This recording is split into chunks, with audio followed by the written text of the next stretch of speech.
welcome to another episode of Getting Hammered. I'm your host, Mary Katharine Ham. He's my co-host, Vic Matus of the Free Beacon, and we are your morning show for any hour. There's a lot going on in the world today. Obviously, we have Israel updates. Biden had something to say about the Israeli offensive yesterday that we will talk about. An Iowa poll that we didn't cover that I want to get to, plus Virginia state legislature hangs in the balance next week, so we'll talk a little bit about that, and some really big COVID now it can be told. Plus, Vic's going to chime in on which restaurants you're allowed to take your gal to on a first date, so I know you guys want to hear that.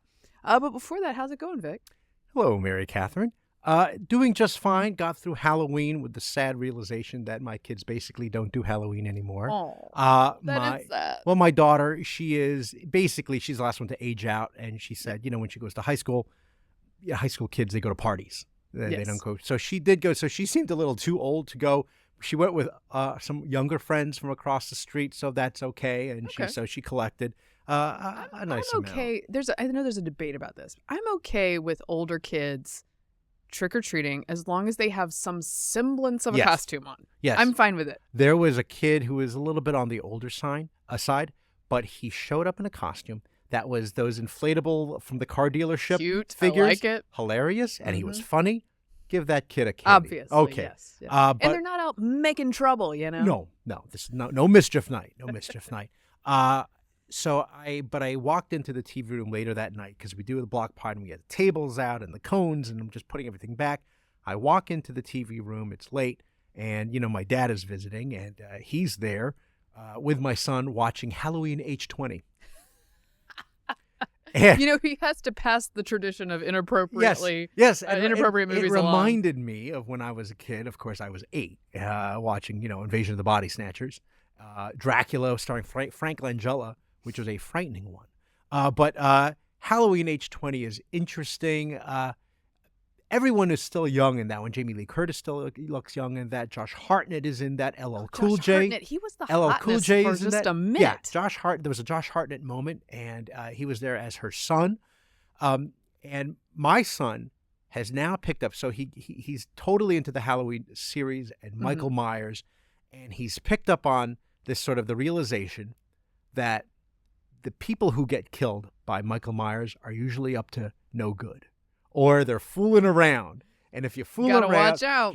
It's the price you pay in these movies. Friday the 13th is the same way. You fool around, you're going to pay a price. Mm-hmm. You get sliced and diced. So that was funny. And I did want to note very briefly from our last episode, changing gears, so to speak, how I had to hold it, if you will, driving from Virginia all the way to middle of New Jersey Turnpike. Harrowing tale. People related to this. I think some of them have been through this.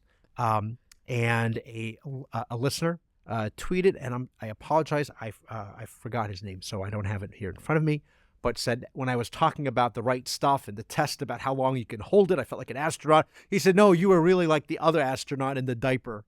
And that was a story, and I forget her name. And she was an astronaut, and she went crazy, and she was driving across country, like right. 400 miles or something at least. And in order, because she didn't want to make any stops, and she was a mess, so to speak, she wore a diaper. Yeah. So he said I was more like that, and I thought to myself, could have used it. Well, what's the upside of having 2 young children is that I have diapers in my car all the time. Okay. Just grab one. Yeah, wouldn't fit me. In any event, thank you very much, everyone, for your insights. Mary Katharine, how are you? I'm good. So we did Halloween. Yes. Love the outfits. Thank you. Our Spider-Verse came together quite nicely. I even got pictures of most of the children looking civilized. You got everybody, including the dog, looking askance. In the distance, it was like he was posing. The dog is extremely well behaved. This is the dog with the spider legs. He's not the problem, okay? But actually, everybody was on their P's and Q's. Yeah. The toddler was constrained, so that was part of that was the part of the strategery for this costume is that we could have the toddler strapped to Peter Parker, who was Peter B. Parker, who was Steve. And then we could actually get her in a photo instead of just screaming and running like she normally does. So she behaved quite well.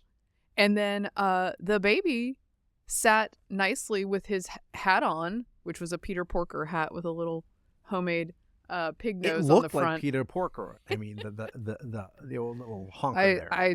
I spent good time on that one, and he kept it on his head for long enough to get pictures. So I was going to say, and he looked content enough, like he looked like plopped down there. Yes, he was happy. I was surprised how happy he was. So good job, everyone. Wonderful. Well done, everyone. And we had friends over. We fed about 10 children at the house, and then went off to trick or treat. Wow. Even the toddler trick or treated, and she gamely marched upstairs, and I think she was making people nervous because she is quite young, but she's very athletic, so I don't worry about her. I just told her sisters, like, just watch her coming down the stairs, but she'll be fine. But she was very excited about trick or treating. My goodness. And at the end of the night, she went to bed and insisted on having her little orange pumpkin with her in the crib. So we went ahead and allowed that. And now she's napping with it in there right now. Okay. Is it a real orange pumpkin? What do you no, it's like, like an 80s plastic pumpkin. Oh, good. That yeah. But you just say the pumpkin, I'm thinking, so well, I sleep with a gourd. I'm going to let it rot in there. All right, that's okay. They last for until a while. The squirrels start living in her they crib. Start making holes in there. Yeah, yes. okay. No, so she's got her little 80s plastic pumpkin with her plastic pumpkin, in her crib. So that's a real third and fourth kid move by mom, right? Like, I'm sure on my first kid I would have been like, oh my gosh, something frightening could happen. But I inspected there are no parts to the. She can't get her head in it. Her head is too big for that. Okay. I'm quite certain. Yeah. So that was our Halloween. And how are you feeling? I'm okay, Vic. I made a mistake of drinking red wine last night. Okay, how was that a mistake? In terms of volume? Or do you think in terms of quality? Okay. Or is it you? I think I'm the problem. Oh, it's me. That's Hi. not good. I'm the problem with red wine. All right. The two of us do not play well together anymore. Okay, I think this is part of aging. It's just a thing I must deal with. I used to drink a lot of red wine before I had kids. When I had kids, they changed my taste buds, and I don't enjoy red wine as much as I used to. So that's the first thing. The kids change, really? Oh, yeah. Like a metabolic thing going on. Pregnancy changes all sorts of stuff. My third pregnancy made me not motion sick in the car anymore, so I can read in the car now. It's weird. Plus, anyway, it's like superpowers of some sorts. scientist is going to flag this and be like, that is not a thing. None of this is. This is my anecdote. This is my lived truth. Yeah. Okay? So, I don't drink as much as I did pre-kids, but I enjoy it occasionally. Mm-hmm. And I also have this like memory in my head of how much I used to enjoy it. And I always think it's going to be fun again. Right.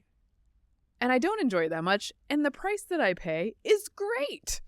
No matter how, we're talking very small amounts of red wine. And the next day I just am dehydrated and gross feeling. Because some people will say it's the tannins. Say, oh, it's the tannins. That's what I've heard. Maurice Canbar, who went on to invent, he invented the defuzzet sweater lint removal device. And supposedly the multiplex. He also invented Sky Vodka. Okay. Oh, okay. That's so one of the reasons that he came up with this, he said, because he went to his doctor and complained about having these headaches. Mm-hmm. And the doctor said it was something, if it wasn't tannins, it was congeners, and he thought about various impurities. And so he claims it was the red wine. Okay. And that's why he switched to spirits, into a clear spirit. I mean, like honestly, vodka. that's going to have to be my holiday plan. I don't know. Have you thought about, just once testing, finding a really good wine? What is that wine that we had once? David Arthur. That would be a good test to say, drink it and say, hey. I do think I can still spot yes, it. I do think the quality of the wine matters. Not that this was terrible wine. I was just at an event, and it was at the Willard, so I'm sure it was decent-ish wine. Then at the hotel or at the bar? At the bar. At the Round Robin? Above the Round Robin, there's a place called The Nest. Oh, the Robin's Nest. Is that what they call it? I get confused. So I was up there, and I assumed that that was fairly decent wine. But again, this is on me. I know this is going to happen when I have even one glass of red wine. But when I was in Italy, we were drinking red wine that was from the vineyard that we were which is not long ago. And that treated me fine. So maybe it is something to do with... I think it's the wine. It's not you. Keep drinking.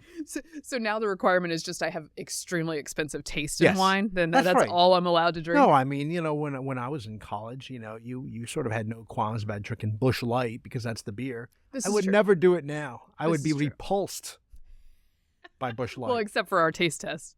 Yeah. That's true. That's true. I barely remember any of Speaking that. of which, we're due for another one. Before we're out of Oh, fall, what we should do a various- pumpkin themed or something. It's probably gonna because be. there's probably so many different kinds of pumpkin. Yeah, I No, mean, while that's you're true. still pre-diabetic, we gotta Yeah, get these things in. get that in there while I still have my before my legs get amputated. Yes. Yes. Oh goodness gracious. Okay, should we go to the news? Let's huh? do it. All right.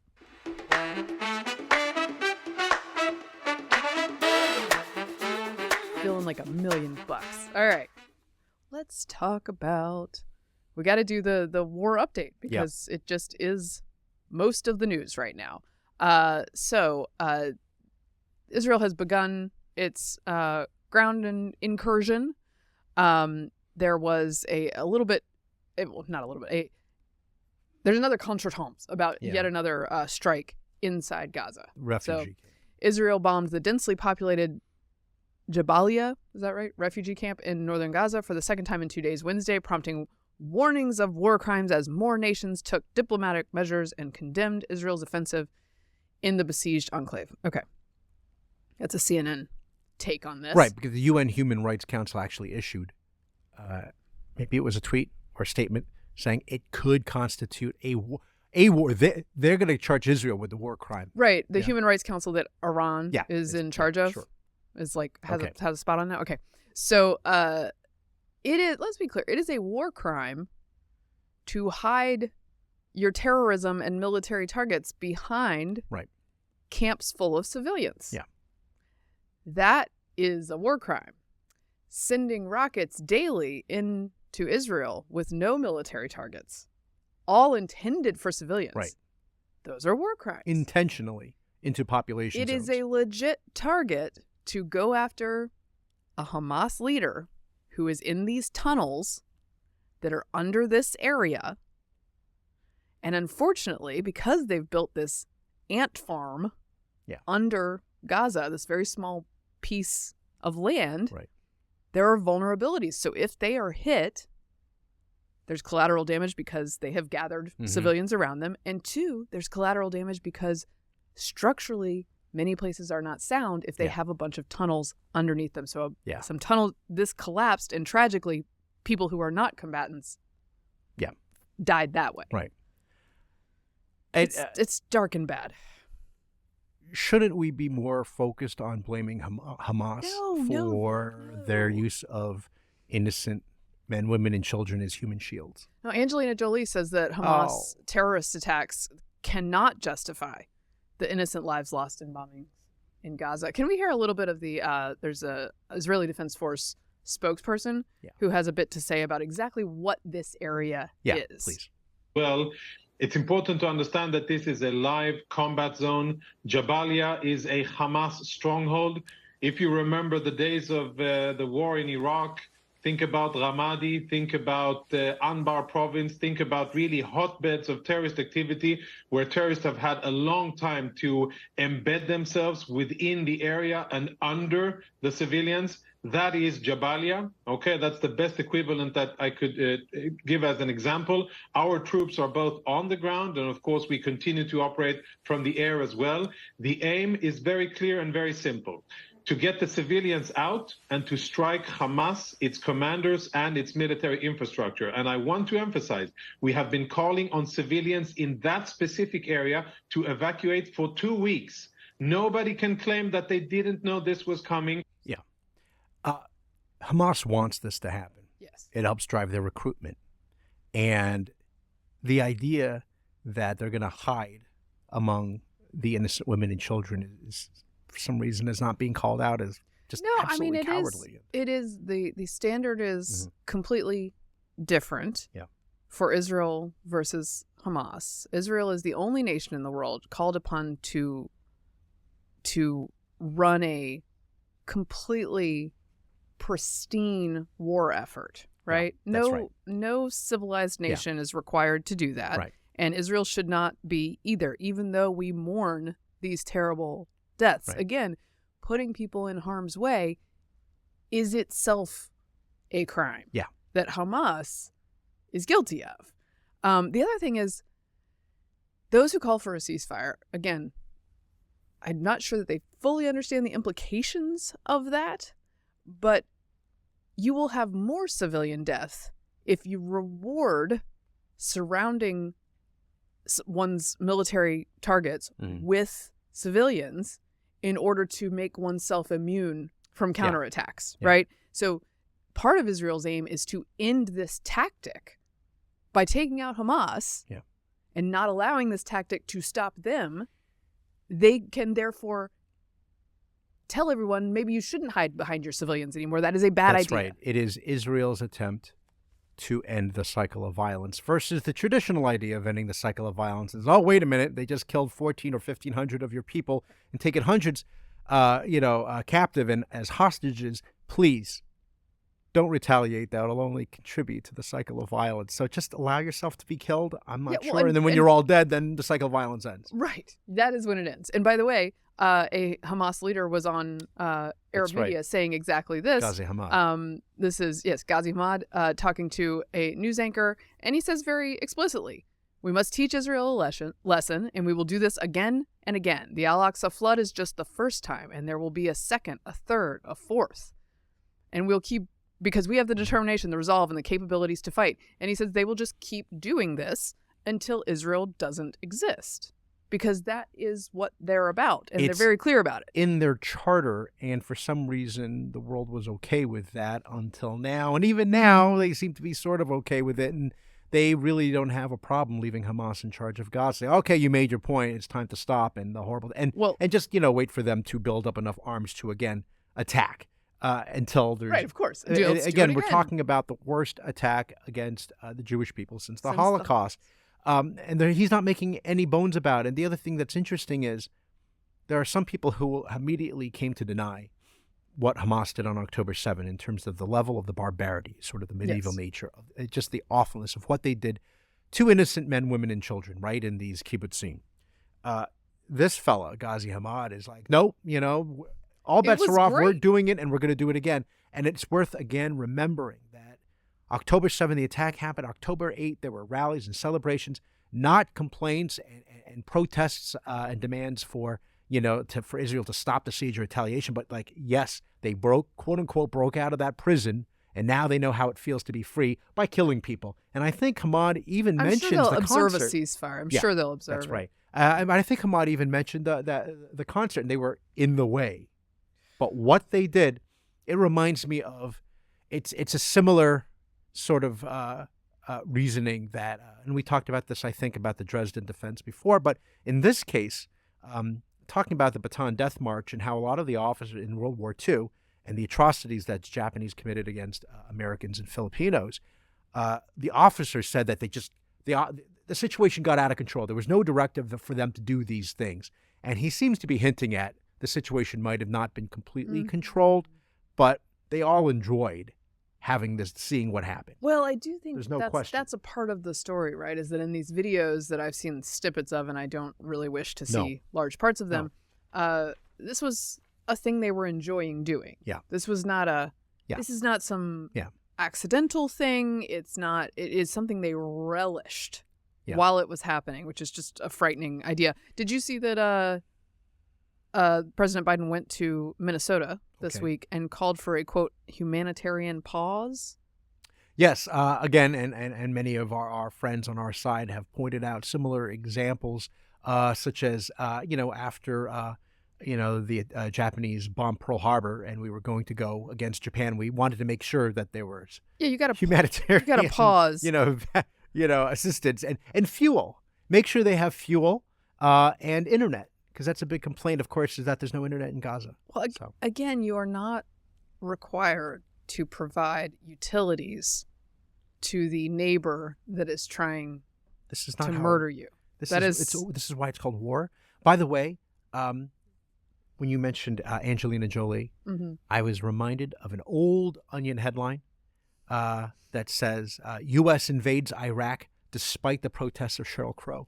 It's a real thing that happened. Yeah.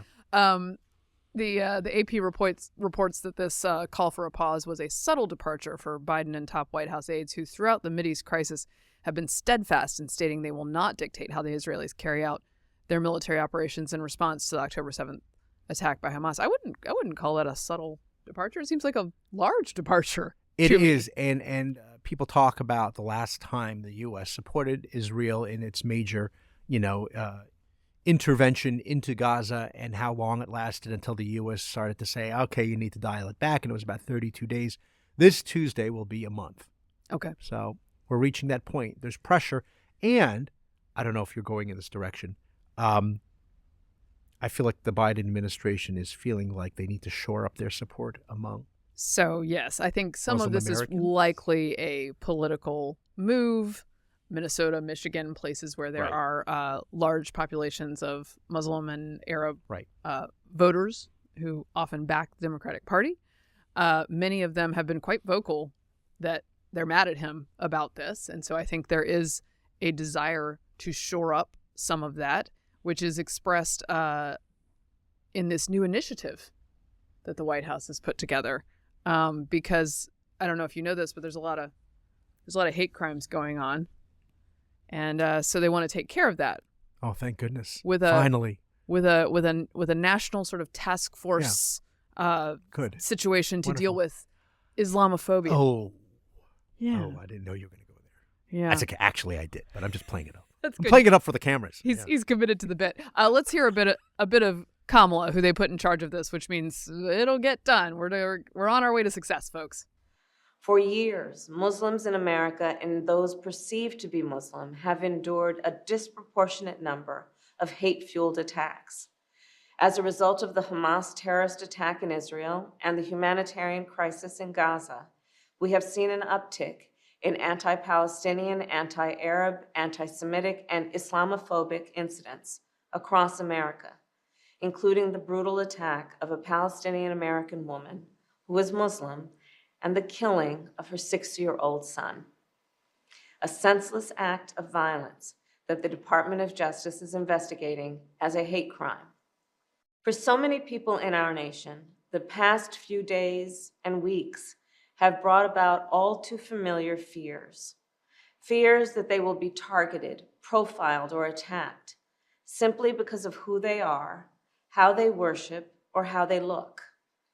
And so today, I am proud to announce the Biden-Harris administration will develop our nation's first national strategy to counter Islamophobia. This strategy will be a comprehensive and detailed plan to protect Muslims and those perceived to be Muslim from hate, bigotry, and violence, and to address the concern that some government policies may discriminate against Muslims. For example, the so-called Muslim ban, which President Biden revoked on our first day in office. So here's the bottom line. In America, no one should be made to fight hate alone. And in this moment, then, let us all clearly say, a harm against any one of us is a harm against all of us.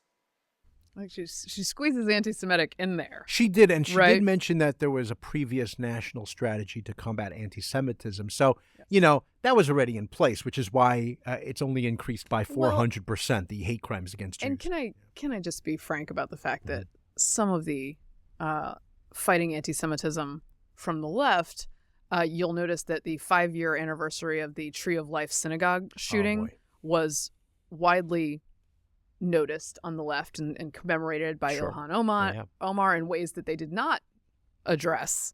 For instance, the terrorists killing 1,500 Jews in Israel. And that is because the villain is politically convenient. Yeah. As long as it's a white nationalist, Oh, yeah. then that makes everyone comfortable on the left denouncing them. They're probably like Trump voters or something, right? Like that's the easy way. Denouncing your own side's problems with this is much more uncomfortable, and they don't want to do it. Speaking of which, did you see this Vice headline? I'm going to throw this one at you. Okay. What you got? This is Vice News. Neo-Nazis and the far right are trying to hijack pro-Palestine protests. Neo-Nazis are showing up at protests in an attempt to push anti-Jewish conspiracy theories and tropes into the mainstream. Let me just read a little bit of this because it's amazing. Yeah, that's the problem, guys. Wow. The white nationalists are hijacking the message. It's not because that otherwise the message was peaceful. Around 40 people affiliated with the National Justice Party, a white nationalist and anti-Semitic group, gathered in front of the White House to protest Israel last weekend. The group was led by Mike Pinovich, a longtime white nationalist personality who previously used the alias Mike Enoch and was one of the architects of the deadly 2017 Unite the Right rally in Charlottesville. Israel, quote, is a pure genocidal state. Make no mistake, he told rally attendees over a PA system. We Americans have been snookered into supporting Israel by Jewish control of our banks, our media, and our politicians. But we have to say enough and rise up as a people. Their small demonstration was dwarfed by the 100-strong protests that flooded the streets of Washington, D.C.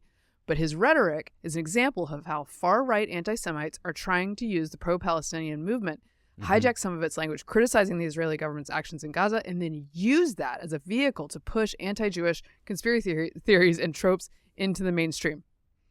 The neo-Nazis the Jew haters are hijacking these more academic elite Okay. Jew haters. Is That's that's right. what's happening? That's right. Because what these neo-Nazi far right-wing white supremacists are saying is that Israel is committing this genocide against Palestinians. What the people on the left are saying is that Israel is committing this genocide against the Palestinians. Also, it's very different. Yes, it's one thing to say they want to kill all the Jews, but it's different to say from the river to the sea, Palestine will be free. You see, it's the nuance. So here's a GW GW professor who runs a program on extremism. Presumably, he's looking into the students who were projecting "Glory to the Martyrs" on the side of a building at George Washington University, or maybe not. Maybe he's not.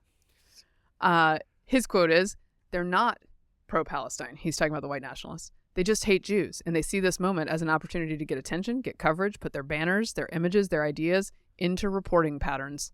9 of 10 of them would probably happily commit a hate crime. Versus the people who are, by the way, very, especially in Gaza, they're very accepting of gays and lesbians, LGBTQ. My. Also, I just love when it's the left doing unsavory things, and there are unsavory people involved and bad messages.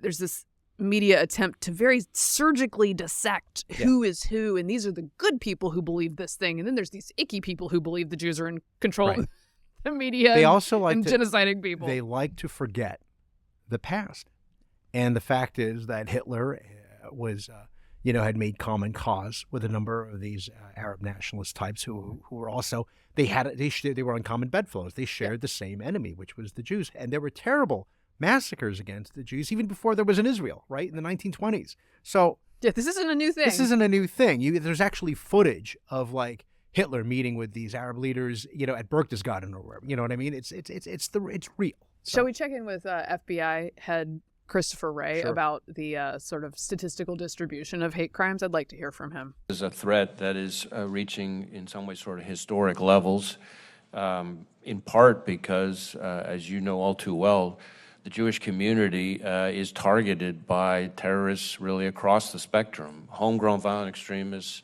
foreign terrorist organizations, both Sunni and Shia, domestic violent extremists, and in fact, our statistics would indicate that for a group that represents only about 2.4% of the American public, they account for something like 60% of all religious-based hate crimes. Again, that's a large majority right there. In the ADL will say that it's close to 400% increase in anti-Semitic crimes, which is why we have this national strategy. Well, and by the way, none of acknowledging the anti-Semitism requires that you ignore the idea that there might be hate crimes against other people. But at this particular time, this is quite obviously the large threat. Now, there is the one terrible, terrible crime perpetrated against that mom and her 6-year-old son. The 6-year-old son was killed, and she was attacked by a neighbor. It is being prosecuted as a hate crime. It was 100% denounced in all corners by all people, aside from some online psychopaths, I'm sure. There's always a few. But that does not make anti-Semitism not the subject we should be addressing right now.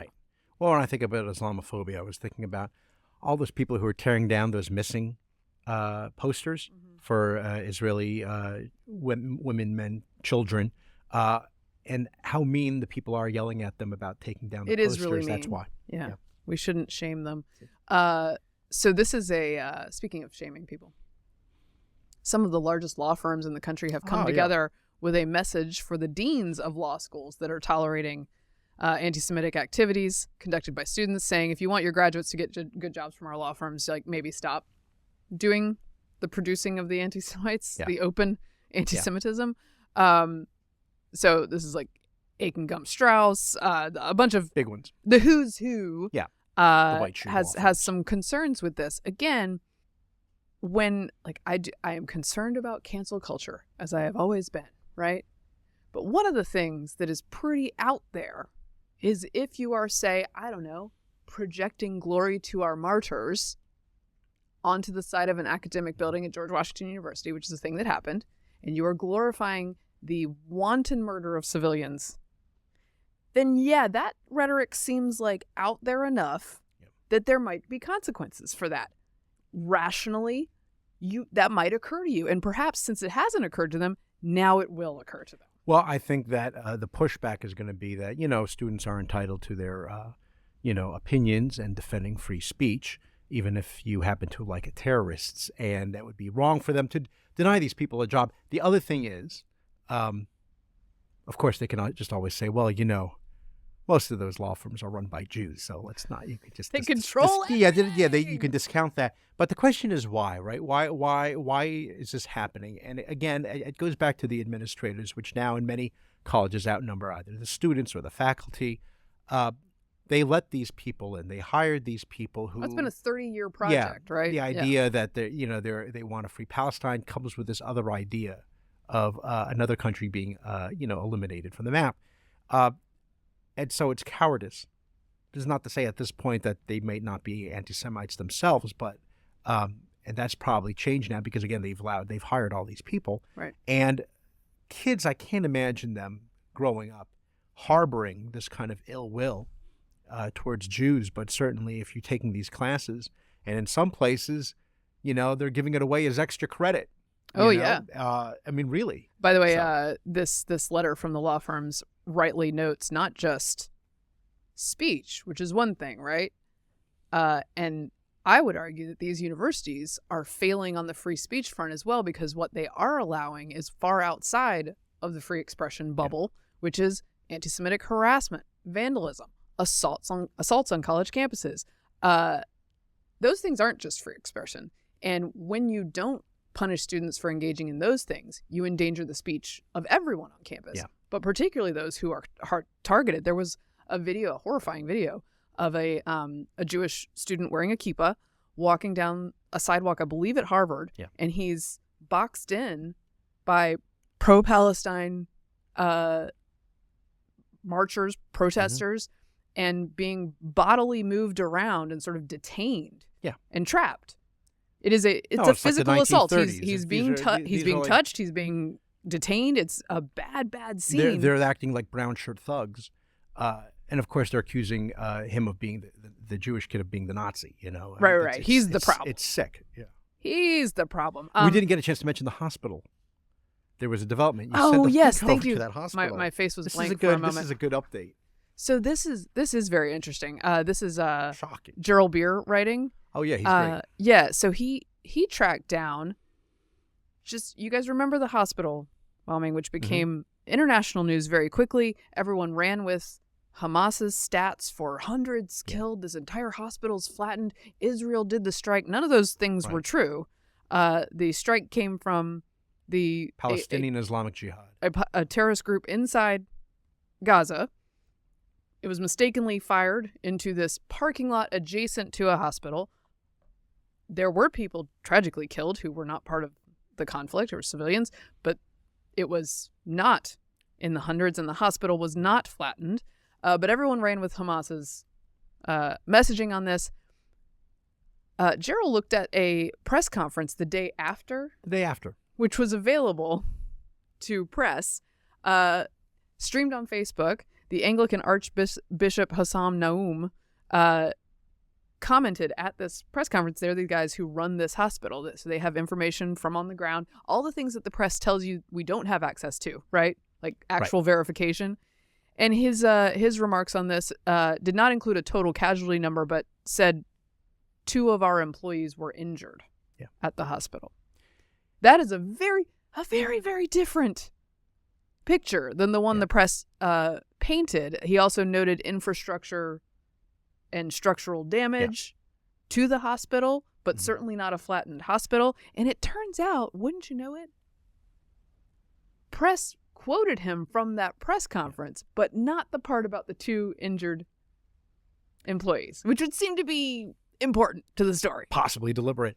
Do you remember, I think it was CNN's disinformation expert? Might have been Ben Collins. I think it was Ben Collins. He's NBC. He's NBC. Excuse me for that. Who tweeted out immediately, a hospital. That's what you said, a hospital. And then, doctors, patients. That's what they went after. Yeah. Intentionally. So now we know that there was a press conference immediately after where one could test these ideas. It is always amazing, by the way, how Hamas comes up with the precise number of casualties immediately. Israel is still trying to, literally piece together casualties from October 7th. But boom, here's the list. They know. Yeah. By the way, that is a thing I think should be reported with an asterisk or an explanation every single time when, look, I think it's useful to have some kind of figure out of Gaza for what's happening on the ground, but because it's not terribly verifiable, or that press isn't willing to go where they must to try to verify things, as in the case of this press conference, because they don't want to, I don't know, it should be reported that is Hamas's number of civilians killed, because Hamas is a terrorist group, and we should take that into consideration. The health ministry is the Gazan health ministry. Hamas. Okay. Just like weigh your sources, guys. Including us. That's true. We kind of get a little carried away. We're very trustworthy, guys. Okay. We just said 2 opposite things here. Okay. That's why people can trust us, Right. I don't know where we are. It's balanced. Where are we on that between untrustworthy and trustworthy? Yeah, okay. Somewhere in there. Moderately right and moderately reliable. That's right. Thank you. Let's talk about this Iowa poll that we didn't talk about last week. So interesting. This is the Selzer poll, which is Ann Selzer is a longtime Iowa expert, alum, pollster, really pretty good stuff. Highly trusted on these matters. So this is the Des Moines Register's story on a poll recently. Support for Nikki Haley has swelled in Iowa. The former United Nations ambassador has pulled even with Florida Governor Ron DeSantis in what has become a heated battle for second place in the first in the nation caucus state. But former President Donald Trump still dominates the race. He's ahead by 27 percentage points, a lead that has expanded slightly despite his mounting legal problems. Pence dropped out, as we noted.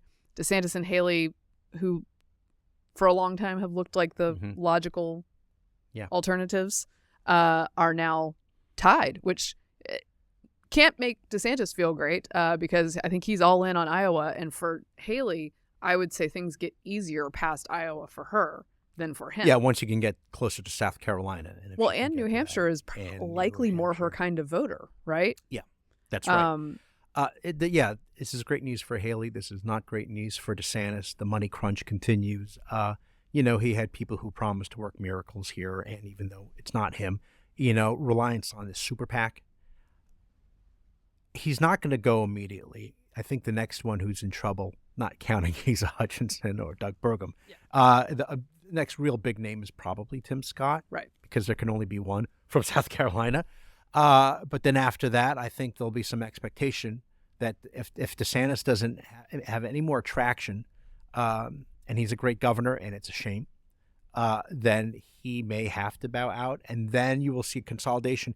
If he feels strongly enough about Trump and he's willing to then, and the other candidates are willing to all get behind Nikki Haley, then we might have something.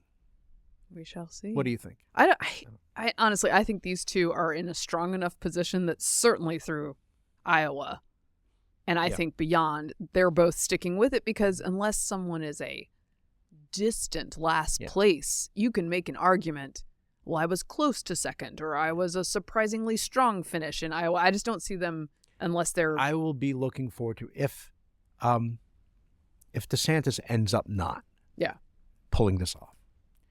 And by pulling this off, do you mean a first place nomination? Yeah, getting the nomination. Oh, okay. Getting the nomination, and he has to drop out of the race. Right. That's right. Even before, we're not even at Iowa yet. Yes. But if he has enough mounting problems, then he has to get out of the race.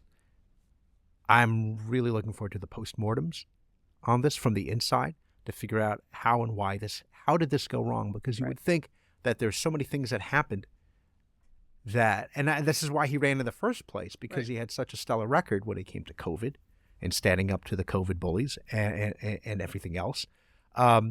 And yet. That differentiates him from Trump in very important ways. So. By the way, I'll just round out the field here. Scott is at 7%, down from 9%. Chris Christie's at 4%, down from 5%. Mm-hmm. Vivek held steady at 4%, but apparently his negatives have gone up quite a bit. He's tried to be nicer, but too little too late. DeSantis remains, I believe, the most, other than Trump, I actually, perhaps including Trump, the popular, his favorables are quite good. So he remains on solid ground in that way. But yeah, things are. My advice, if Vivek is listening, because he could be listening to Getting Hammered. My advice: more burpees. That'll do it. Yeah, that'll do it. All right. Oh, I have a little bit of. We should do a quick Virginia primer. Oh, okay. I feel like. Sure. Is it primer or primer? Depends. I believe I would say primer like the paint, but primer like in the movie Contact. Sorry. Okay. At any rate. Anyway, so, again, we leave in you Virginia. With, in Virginia, which we do focus on partly because we live here, but also it's the only big real race. I mean, there's a couple of other initiatives, but in the country. Yes, when we're in a drought and there is no election going on. It's an off year. Virginia is where they're happening. So given that, the entire 140 Senate and House seats in Virginia are up for this election day. Glenn Youngkin, Republican, is the governor. He cannot run for re-election, so this amounts to his midterm. Yep. Mm-hmm. And if Republicans were to do well, would give him the power to enact far more of his agenda in the next couple of years. Not to mention prospects for higher office. Yes, that as well. So I'm actually writing about this for foxnews.com. You can check it out there. But I was on the trail this weekend and yesterday with Juan Pablo Segura. Oh, he's great. Who is running in a very competitive, a little bit west of here, Loudoun County, which you guys will remember from the education fights. And it's a bit of I feel like a microcosm for the things Republicans must do to succeed. So, for instance, Youngkin is a popular, competent messenger. He facing the threat of Democrats going all in on abortion messaging. All the ads are about abortion, by the way. All of them. I mean, voters rank inflation and economy as their top issue, but Democratic messaging is almost entirely abortion. Which works in Arlington, by the way. Yes. No, and there's no doubt that there are places that might work. What Youngkin has done to me that's interesting is he's trying to correct a couple of the obvious mistakes that Republicans made in 2022. And one of them is on abortion, which he came down on a 15-week limitation, which is a middle-of-the-road consensus position for many people. And they spent a lot of money sort of early defining candidates in a positive way. He helped recruit candidates who are not cray-cray, which is an important part always of the process. And then they started an early vote initiative. Yes. So that they could convince Republicans that no, unlike the standard bearer for the party, we do not believe in Virginia that this is corrupt and bad, and you should actually bank your vote so that we can do competent things with our money towards the end of the race instead of hoping that you show up on election day. 100%. I actually, not to get into who I voted for, but I voted early already. Because I thought to myself, suppose something happened, I was sick, something happened with the car, suppose I have to be somewhere and you just can't get to. Vic's vote is banked. Mine is not. Yeah. I got to get out there. And I'm sure I made a huge difference in Arlington. I believe you did, Vic. So many write-ins. No, it was interesting to be out on the trail with him. His family is originally from Argentina. He's a natural-born citizen, but his family came here from Argentina. He speaks fluent Spanish. Yes. Fluent Spanish, and I'm a big fan. I love Juan Pablo Segura. So I was out with him in a sort of a strip mall, touring the Latino businesses and a couple churches, and just to see him engage with voters in a way that, frankly, not a lot of Republican candidates usually can. He's walking up to young Latino voters at bars going, That's hey, right. what's up? Let me speak to you in Spanish, in my beautiful Yeah, Spanish. it is beautiful Argentinian Spanish, Yes. right? Yeah, okay. Yep. So that was interesting. I wrote about it for foxnews.com, so you can check that out. great. And that's next Tuesday. So It stay is, big tuned. day. Big day, so good luck to him. I should say there are about 7 competitive Senate races. The Democrats hold the Senate right now with 22 of 40 seats. House Republicans hold Republicans hold the House with 49 of 100. And there are 7 competitive Senate races. Republicans need 4 or Dems need 4 to We need to get keep that an eye House. on Susanna Gibson. I don't bet mean you do. I bet you do. I actually didn't mean it that way because, of course, She's the one who had the controversy, guys. Yes, I believe we talked she was willing to about that perform for money, Mhm. tokens or something. Tokens? What do they call them? I forget already. I'm that not was familiar with the terminology. The terminology, Yeah. but yeah, so it wasn't actual currency because there's a whole thing going on and there's a currency exchange, if you will. Mhm. Nevertheless, she got sort of in trouble with that, and a lot of her fellow Democrats who had endorsed her now are silent about her. And she's running against this businessman, and this is in I want to say Henrico or Goochland County. Yeah, I think it is out Henrico by- area. just near county, Richmond. That's going to be that would be a big pickup. It'll be interesting because the Republicans are running on sort I hope of they better. economic opportunity, on jobs, on inflation, on the idea of education and having power over your education and parental rights. And so it'll be interesting to see whether those things carry them. And Youngkin's approval, by the way, which That's is 50 and sometimes 55 plus. It's 60 plus with independents. Wow. He is not being attacked by Democrats in these races. So anyway, he'd be a good general election candidate, but we can't have nice things. Can we? All right. It would be terrible. He knows the cycle's bad. So, did you want to talk about COVID? A COVID update? Yes, I do. Okay. Oh man, guys. Oh man. Do we have a Now It Can Be Told for you guys? Okay, give it to Ready? us. Okay, so this is the headline in the New York Magazine piece. Yeah. Which, I appreciate that they printed this. How stark is this? This is by Joe Nocera and Bethany McLean, who've written a book on the subject. COVID lockdowns were a giant experiment. It was a failure. Well, would you look at that? Yeah. Would you look at that? It starts out explaining how lockdowns originated in China. Yes. In Wuhan. That Not to say it came from there. Originated there. And China, of course, always bragged, look, this is how we've gotten this under control. They were doing zero COVID. Of course, in China, you don't have things like liberty, so that was easier for them. And then here, at first, the reaction to lockdowns like in China was oh, that's horribly authoritarian. We would never do that. And then there was a shift. Yeah. And the shift meant that even though there was not a lot of science behind lockdowns, and it came from an authoritarian state in China, this idea, not that the idea totally originated there, but we were copying them, essentially. That became following the science. Yeah. So quickly.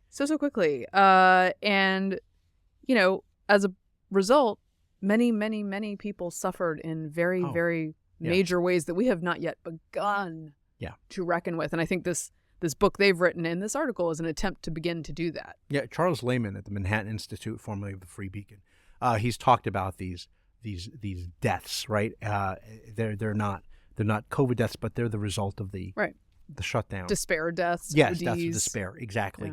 Yeah. And one of the other things I thought was interesting was the description in that article. I think it was in that article about how we all know there's going to be an uptick in the winter in COVID because we're all together inside. Didn't they tell us to be inside? I mean, look, it does blow my mind. And honestly, I wish I had been louder about it because I remember in the early days going, I don't think you can just tell people not to operate businesses or go to church. That's not a thing. Yeah, to prevent you from religious assembly. And I'm thankful for as a health hazard. I did sure about that. Right. I did my own form of protesting this and talked about the schools. I wish I'd talked more about churches. That one still blows my mind. There's cops surveilling churches to make sure they're not meeting. But we did this thing without this terrible thing that violates all of what America's supposed to be about for very no upside and tons of downside. Yeah. And there was and without and an unwillingness to actually question oneself on whether or not this is actually effective. right. Well, and they just kind of want to move on from it. They Yeah. kind of want to move on from it. But so there were two different philosophies when during the Bush years. Bush read the Great Influenza, which was about the 1918 Okay. flu pandemic, and he started wondering, like, okay, well, what do we have? And they started putting together reports and task Right. forces on this kind of thing. And one of the people in charge of that had a vision that basically was the opposite of lockdowns. There were some who advocated for social distancing and lockdowns, but one guy in the administration who was part of this discussion said the worst thing that officials can do is overreact, which would create a panic. In 2006, as the debate inside the Bush administration reached its conclusion, he co-authored a paper, this guy Henderson, in a final effort to change the minds of those devising the strategy. The paper concluded, experience has shown that when faced with epidemics or other adverse events, people respond best and with least anxiety when the normal social functioning of the community is least affected, and political and public health leadership provide reassurance to ensure that medical care services are provided and they have critical things available to them. If only there's an alternative universe where this happened and everything was fine. Well, this is the thing that's disturbing to me. And again, I think this is an attempt to reckon with it, and I appreciate that, so that it does not happen again. Henderson also wrote, you have to be humble about what public health can actually do, especially over sustained periods. Society is complicated. Have you seen, Mary Katharine, the new ad to get your booster and flu shot from Moderna? No, I haven't seen that. Yes, so it's a very corny ad that has really old people doing like amazing things and being excellent at everything they do, and it starts off by saying, and so you'll want to get your flu shot. And I'm like, okay, that makes sense. And then they say, and while you're at it, even though you can get two at the same time, might be an issue for some people, get that COVID shot, the new booster. They're like, we bought 20 million of these. Well, you gotta do something with them. That's exactly what I said. Well, we got to sell them. Well, we got all these things we got to give out. And here's the thing: the kicker about the ad is the voiceover. The woman says, "Even though the pandemic is over." Okay, you just lost me right there. I'm just hitting mute. Can I also just like read you a couple of this is a New York Times headline from October 25th. You guessed the year. It's COVID season. What are the new rules for staying safe? Okay. A primer on how to minimize your risk and know when you're in the clear after an exposure. You got to guess on the year for that. Well, first of all, correction on the spot when I said about huddling inside and that's how you get COVID, and they told us it was from this article. It was I got confused. Okay, I'm going to say 2021. That's incorrect. Oh, Vic. what is this it? is October 25th, 2023. Oh, I see. The first line of this piece, we want to be done with COVID, but the virus isn't done with us. Yeah, as soon as you saw the first half of that sentence, you knew how it was going to end. Why are we doing this? Okay, and then one more headline Okay. This is a bit of a now it can be told. And again, I know I'm going to get my banner for misinformation or like bad public health messaging over here. There's a few questionable things on this episode. We should be honest about these things. Yeah. COVID shots, this is New York Times, may slightly raise stroke risk in the oldest recipients. A federal study, this is the government study, hinted at increased risk when the vaccine was given with the high-dose flu shot, but the research is far from conclusive. That's the important part, because they don't want to create a panic when it comes to not getting fully vaxxed. A separate analysis by the federal government's own agencies points to a small increase in the incidence of seizures after COVID vaccines in children ages 2 to 5. Yeah. So, look, again, they emergency authorized this thing with good reason. We were in a pandemic. The faster we could get people slightly more immune, the better, right? It turned out it wasn't what it was cracked up to be. But no doubt added safety for many older people who were actually at risk. Sure. The problem was there were a bunch of people who weren't really at risk, and who were already immune, right? Particularly children who didn't have to have any part of this. Right. And it never should have been forced on anyone. Yeah, that was wrong That's right. and bad. But we were following the quote-unquote science. Yeah. Be honest with people, y'all. Public health should be honest and humble. Are we going to get that anytime soon? No. I don't think we are. Okay. From anyone, except the show. Feeling great. All right. I did want to do an update from Maui. Okay. So you all will remember tragedy in West Maui. Many people died in a wildfire that got out of control. This is from Honolulu. All of West Maui, this is the AP, except for burned out sections of historic Lahaina, is that right? Yeah. Will reopen to tourism on November 1st, following the deadliest U.S. wildfire in more than a century, the mayor of Maui County said Monday.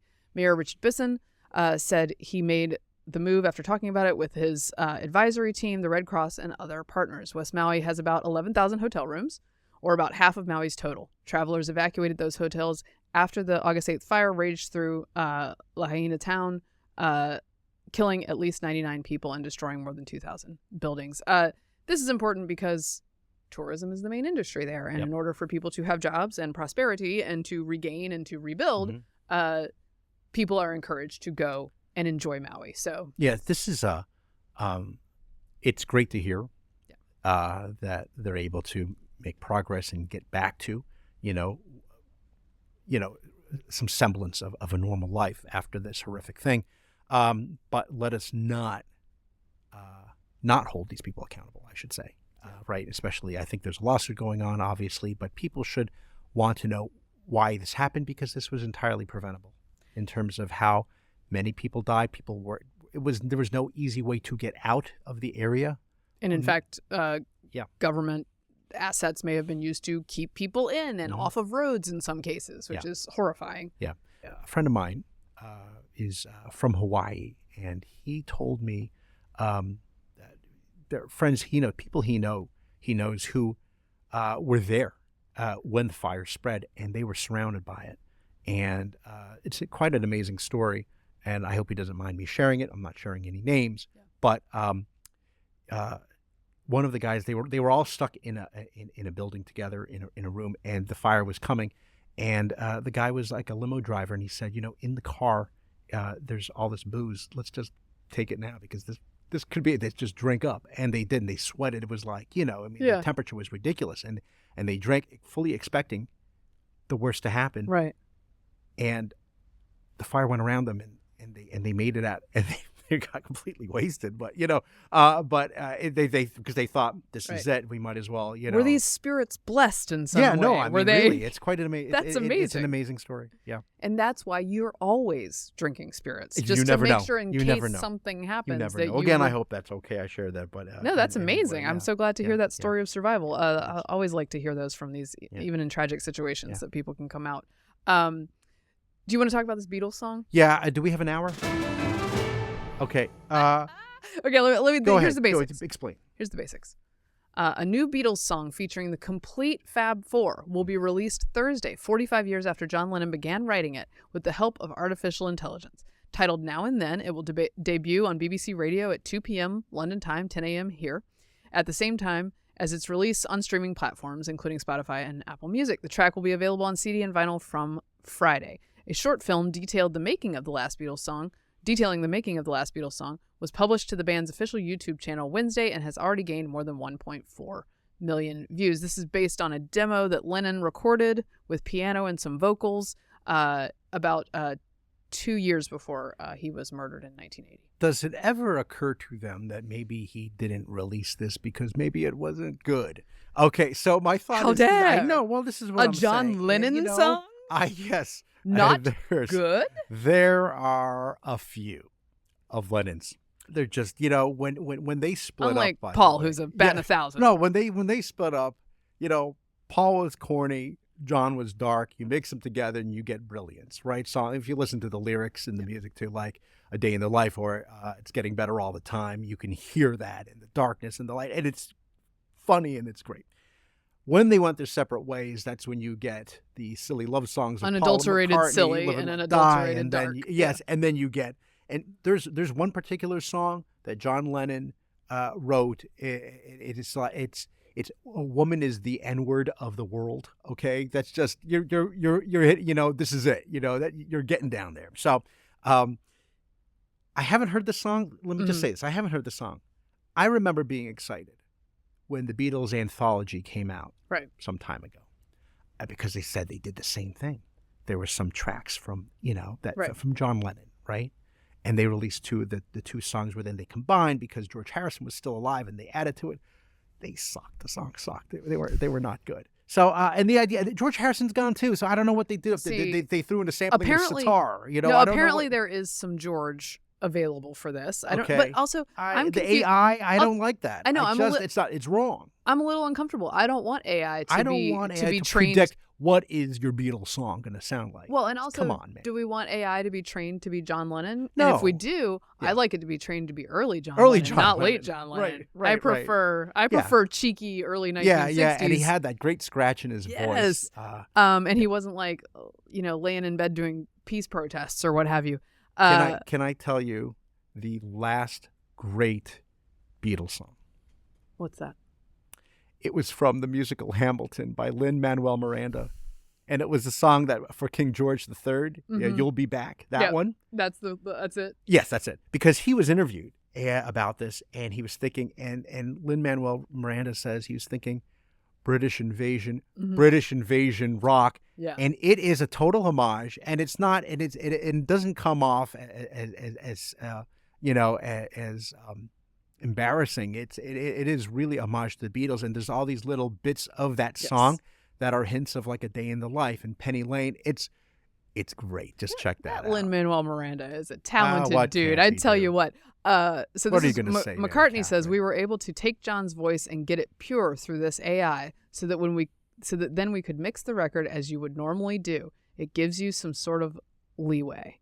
I don't know if I like it. I'll Paul. tell you what. I don't know if I like it. Next episode of Getting Hammered, I will have by then listened to the song, and I'll render my final verdict. Harrison died in 2001, and by the way, my favorite Beatle, George. And I know an There's a new book out. underdog. No, he's great. No, but I love George, and he will feature in rhythm guitar sections that were recorded in 1995.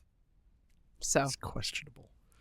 Questionable. Okay. The best thing So we're about skeptical. George is always really the most most positively spiritual of the Beatles, and constantly talking about "I want to see your face." Right? That's his whole thing. His obsession was like wanting to see God's face and knowing it's going to be a long time. I'd like to think that he is. George. Oh, that's so nice. Yeah. I've always loved George since I saw Hard Day's Night when I was like 7 years old. I thought he was fantastic and funny. Ringo Starr, though, in the Let It Be. Did you watch the whole Let It Be? All this? Yes. Like, Ringo, what is it, 6 hours? Yes, I watched all of it when I was Get Back. Yeah. Right after my toddler was born. I watched all of that. Fantastic. And Ringo stood out to me because I hadn't really appreciated before that Ringo Starr is a man who just wasn't no trouble. He wasn't no trouble He comes to to work. anyone. There's no drama. Do you remember when like George went mysteriously missing? Yes. Because nobody would give him the and respect. Ringo's like, I'm here to play drums whenever you guys are ready. John's on heroin. They're sitting around that group circle, and Yoko is part of the eating a sandwich. Everyone's uncomfortable except for Ringo. Yeah. He's like, I'm fine. Yeah. Just let me know when you need drums. Okay. Workmanlike. So here we go. Closing out. We can get through this. Okay. We're doing it. We're closing out with a viral list of restaurants. Yeah. That someone on the internet inadvertently became viral. I mean, like it went crazy. Yes. Someone on the internet says you can't go to these on a first date. That a lady should say no to these options if taken on the first date. What are some of them? Let me just list a couple. There's some I've never heard of. But Applebee's, Chili's, Olive Garden, IHOP, Denny's, IHOP? Come on, Mary Katharine. Denny's, Buffalo Wild Wings, Wingstop, Red Lobster, and the Cheesecake Factory. And I would like to say also that Waffle House and sporting events were on this list as well. There are 28 places you're not supposed to take someone on a first date. A guy you have never been on a date with took you to Waffle House on your first date, or a sporting event, how would you feel? I would be fine with that. I would feel like someone did some research and knew that I like both those things. I mentioned on my little note cheat sheet here that it really depends on how well you know the person going into it. I also think for a first date, low key is fine. Like, why do we need to be taken somewhere very fancy for a first date? Okay, I wouldn't say necessarily fancy, right? But I would think that if it's a first date, you want to get to know the person. Mm-hmm. If you're watching a game, you can't really talk to the person. Yeah, that's trickier. That's sort true. of a thing. If you are at a movie, also equally awkward because, you're watching a movie, and then if the person talks through a movie, you don't want to be with that person. No, I've never been movie on a date person. Okay, right, right. Just because I think you want to be talking. Well, particularly a first date, and you go on a date to the movie. There's pressure for you to put the moves on, but you don't even know her. And if how's he going to withstand that pressure? Yeah, guys? what is this, Lauren Boebert? Come on. Society has taught him. So yes, that's right. So I mean, that's the way I was trained. So I'd say get to know. Would it be too much? Would it be too much if on a first date the guy said, "Hey, you want to meet for sushi?" Is that too much? Is that too sensual? Is it too suggestive? Is it too suggestive? What, Jennifer? I'm just saying. It's fine. Right? Is it too? Am I overplaying my hand? Like going to a place Perhaps. where the music, the vibe, it's like a little bit too over the top, a little too Like suggestive. I just think you want us like a solid To get to know. place. You know what? Second date would be great. Cheesecake Factory, Waffle House, any of these places as a test. Like, is she going to turn her nose? Well, no, I right? think Or if you him. roll up at the Cheesecake Factory, Yeah. which by the way is where the Real Housewives of Atlanta used to go eat all the time. Okay, so it can't be that chintzy, right? Yeah, come on. Look, if you go to Cheesecake Factory and your girl bolts, get a different girl. I just think it's Plus, a bad there's scene. so many different selections on the Cheesecake Factory and Skinnylicious How menu. could you How miss? could you miss? Come on, you're not going to be forced. You don't have to get the meatloaf, the factory meatloaf. I'm okay? scanning this list to see if there's anything Okay. else I strenuously object to. Okay. Okay, Okay. go ahead. Okay, you were going to say something about the list. No, you go. Okay. And then I got it. First date with Steve. Where? Oh, we went to actually a place that we have never been back to. It was like an 8th Street corridor bar. Oh, okay. Yeah. And Was it like getting to had you known him, met him before? I had met him once before at a cookout. And this was the first time. And then this was the first like, time we were getting where it's together, obvious the that- two of us. Yeah. But it's like I forget what it's called, but it's like a Belgian place. So it has Yeah, I know it exactly where you're has talking food about. and Yes. good Yes. Belgian beers. Yes, I know So, exactly what you're talking about. Yeah, we should Okay. go back there. Yes, there you go. I wonder if it still exists post-COVID. I haven't looked it up. I went with Kate when we were our official first date. So, I'd known her for years, but official first date to Nanny O'Brien's, the Irish pub, because we used to hang out there a lot back in the day. But this time it was just the two of us. And I wanted her to know that I was open and accepting of her people. This is why we went there. That's smart. Okay. Smart. That's it. That's all. I like it. I like Yeah, it. yeah. And apparently that first date was successful. So, 'cause Oh, here there you you are go. now. Yes, that's right. See? Okay. Just go to a Belgian beer place or a Irish pub, and you're covered. That's all you need. Low rent Do we dating have anything with else? Vic and MK. That's it. Again, you can the bang bang shrimp, that would be too suggestive at Cheesecake Yes, Factory. that one's a problem. Okay, all right, never mind. Okay, anything else on this? We good? I do You have agree some, with. please. I do agree with. No, I think No family- my Mixtapez, I agree more than I disagree with her. Okay, That's the person's name, right? I think it's her. I agree with somewhere that requires a long drive is not a great idea, and family functions. Yeah. Oh no, a Those are family not first function date is events. well, that's creepy because it's like I am going to marry you. Yes. I don't know who you are, but I'm marrying the next person. It's you. That's exactly what Okay. it's like. Okay. Can I just give a quick call out again to our friends at Performance Kitchen? Food is medicine, because we're getting medically tailored meals designed by doctors, registered dietitians to combat chronic diseases, including my own anti-inflammatory. Go to performancekitchen.com. Find out if your insurance provider covers for the meal. If they qualify, order online. They deliver to your door. I just want to say my father, who's been visiting, he tried one of the meals. He loved it. Nice. So not only does it get the endorsement of David Ortiz, Big Papi, but also Dr. Matus. See, we're keeping him pre-diabetic so he can keep doing taste tests on Getting Hammered. There you go. That wraps up this episode of Getting Hammered. Remember, you can subscribe to us on iTunes, Google Play, and YouTube. You can follow me on Twitter at VictorinaMatis.com. Follow the show .com, sorry. Follow the show at Getting Hammered Podcast on Instagram or YouTube. I'm at MK Hammer on Twitter and at MK Hammer Time on Instagram. And I have a piece on FoxNews.com about the Virginia election. So check that out. Thanks for getting hammered responsibly. This has been a Nebulous Media Podcast.